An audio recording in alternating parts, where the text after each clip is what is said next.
జాఫర్ మారిన తర్వాత ఊరికి శాంతి వచ్చింది. ఒకరోజు రహీంకు అడవిలో ఒక పురాతన నీటి కుళాయి దొరుకుతుంది. దాన్ని తాకగానే జిన్ మళ్లీ బయటకు వస్తాడు. ఈసారి అతనికి ఒక మాయా దర్పణం ఇస్తాడు.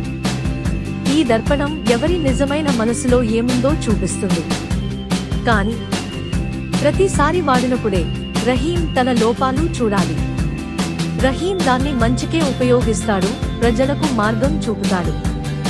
కాని ఒకరోజు కొత్తగా వచ్చిన తహసీల్దార్ లోపల అహం, దురాశ కనిపిస్తుంది. ఇప్పుడు రహీం ఎదురు వస్తాడు, బహిరంగంగా కాదు, దయతో. ఆ అధికారి మారిపోతాడు. జిన్ చివరగా వచ్చి చెబుతాడు, నీవు తప్పులు చూపించలేదు, మార్గం చూపించావు. అదే నిజమైన ధర్మం. మొత్తం బోధ, నిజాయితీ అంటే ఎదుటివారిని నిందించడంలో కాదు, వాళ్లను మార్చడంలో ఉంది.